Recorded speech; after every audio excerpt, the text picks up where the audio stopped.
Halo, selamat malam Kak Engga Hadi. Oke, malam juga Mas. Halo, salam kenal. Saya Rian nih, host yang bakal bawain live hari ini bersama dengan Kak Engga Hadi. Oke, gimana kabarnya Kak hari ini? Ya, oke kabarnya hari ini baik.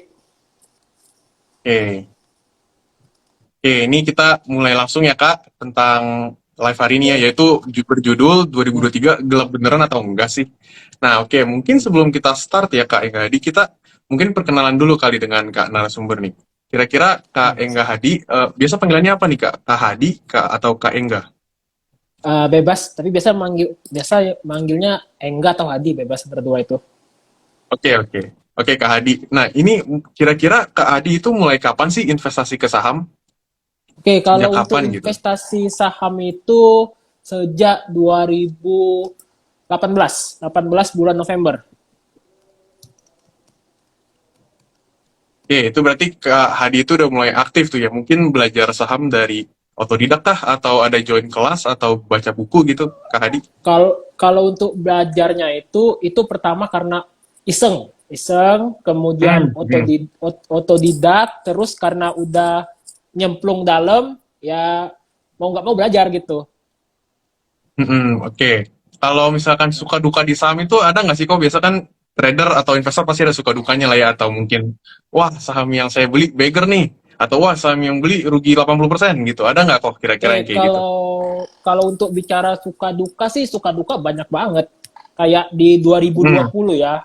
Kan sekarang kan lagi gila-gilaan kan kabar resesi. Sebenarnya resesi ini menurutku nggak seserem 2020 kemarin. Untuk 2020 yang tuh sekarang ya. ya luar biasa tuh seremnya. Itu portoku sisa 20-30%. Wah, buset. Ya. Oke.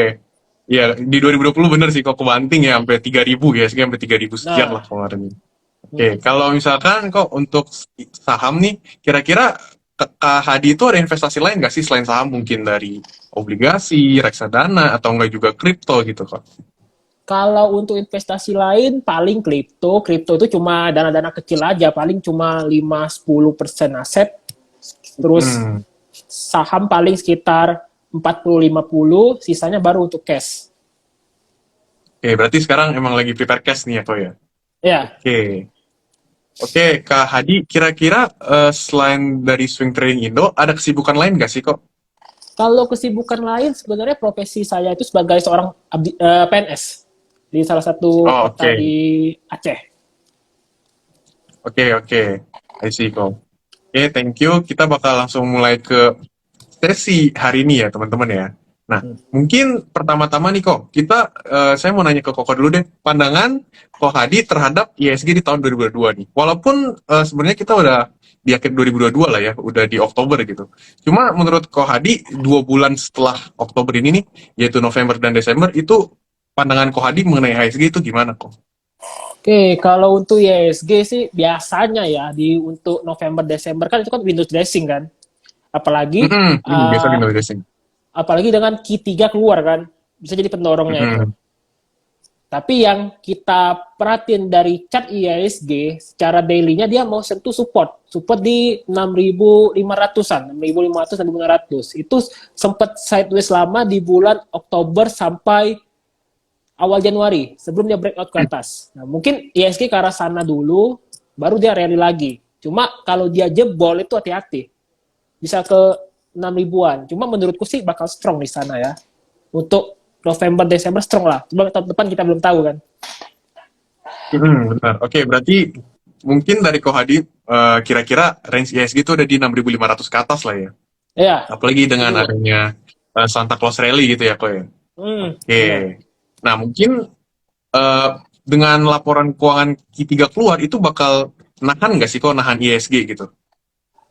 Biasanya laporan Q3 keluar, biasanya itu kan berdampak ke saham-saham yang blue chip. Semoga aja dengan blue Hmm. chipnya saham blue chip pada hijau, tentunya kayak leading sektor terutama kayak perbankan itu pasti tentu nahan ISG itu.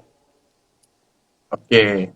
Oke, berarti outlook untuk 2 bulan terakhir masih strong lah ya ISG ya, walaupun Masih nggak strong lah. nggak masih terlalu kuat manjak gitu ya. Oke, Ya.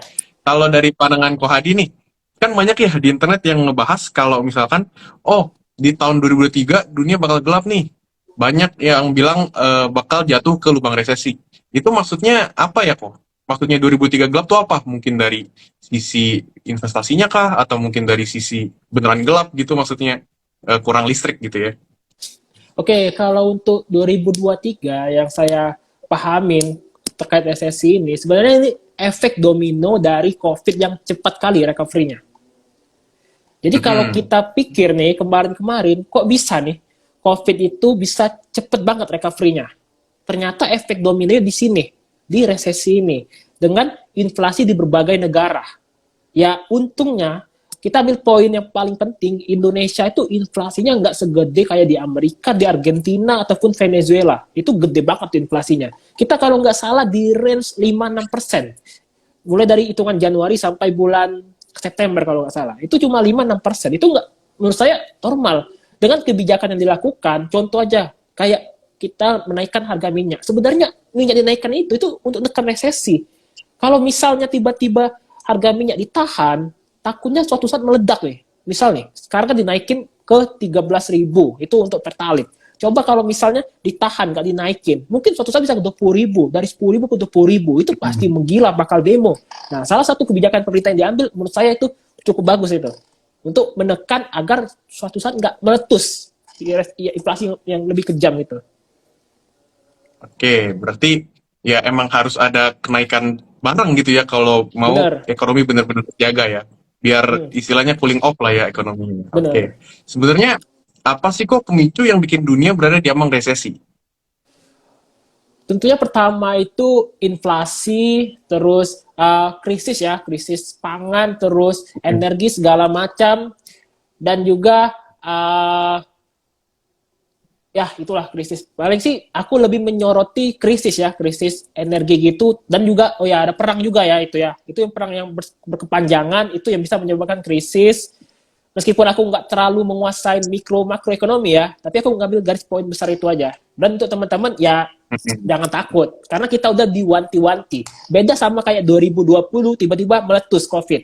Itu Iya, kaget, benar. benar-benar market pasar. 2023 aku Iya, rasa kaget nggak satu bulan separah kebanding gitu ya, 2020. Koy. Ya itu kaget semua itu. Hmm. 2023 tenang aja, nggak bakal separah 2020. Oke. Teman-teman berarti yang terlalu over panic jangan terlalu over panic lah Hmm. ya. Oke. Nah, ini kita ke pertanyaan selanjutnya nih, kok. Sebenarnya kan kalau ada resesi, itu pasti kan banyak yang rugi ya, kok. Maksudnya dari segi ekonomi, dari segi investasi, itu kan banyak yang rugi. Tapi, kalau misalkan ada resesi, ada nggak sih kok yang diuntungkan? Ada nggak sih pihak yang justru diuntungkan karena adanya resesi? Kayak misalkan, apakah Indonesia justru diuntungkan? Kayak gitu. Kalau aku memandang resesi kayaknya lebih banyak ya, lebih banyak yang dirugikan. Paling yang Hmm. diuntungkan seandainya terjadi kepanikan pasar, misal ISG turun, di sana pasti adalah yang main serok dalam kayak gitu. Untuk apalagi investor, itu investor sebenarnya ya, dengan mindset investor, kalau ada krisis, itu merdeka kali mereka. Karena mereka Hmm. berhasil serok di harga bawah. Jadi tergantung pola pikir Oke. kita gimana. Kalau aku sih menyebut resesi adalah peluang itu. Peluang ibaratnya ISG turun dulu untuk ngegas lebih lanjut. Oke.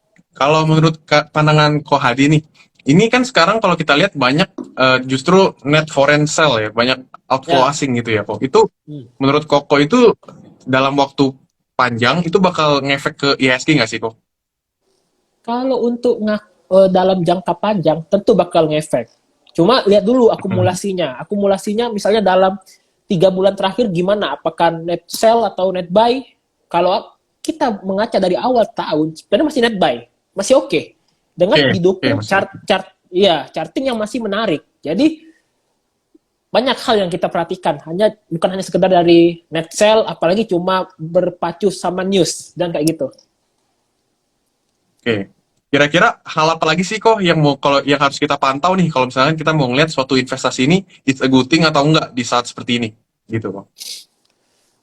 Ah, tentunya kalau aku berpikir sih itu good thing, cuma pola pikir kita jangan asal istilahnya asal serok, jangan kayak gitu. Ibaratnya nih, kita Mm-mm. tunggu dulu kapan benar-benar IISG drop, kapan dia di area kuatnya, pasti ada area bottomnya. 2020 aja ada area bottomnya. Ketika udah area bottom, terus ada kenaikan signifikan dari saham-saham blue chip, nah biasanya itu IHSG mulai rebound. Dan hal kayak Berarti gini salah satu normal indikatornya itu banget. blue chip ya? Ya, pastinya Oke. kalau untuk buat rebound market, pastinya blue chip duluan. Baru ke second liner, baru third liner. Oke. Kalau dari Ko Hadi sendiri, biasa mantau saham tuh caranya gimana kok? Mantau saham yang memang lagi bagus gitu sekarang. Oke, kalau untuk mantau saham, aku kan kategorinya sebagai day trade ya, day trading. Misalnya kayak hari kemarin nih di BRMS. BRMS kan kemarin kan naiknya lumayan tuh naiknya. Memang ada news di BRMS, tapi di sini yang aku tradingnya itu siang, nggak lama banget, cuma setengah jam di BRMS. Masuknya baru siang. Nah, ini kan aku kan analogi gini, di hari kemarin itu volumenya gede banget kan, volumenya itu gede banget, sama dia mantul di support. Sebentar saya tunjukin chartnya dulu.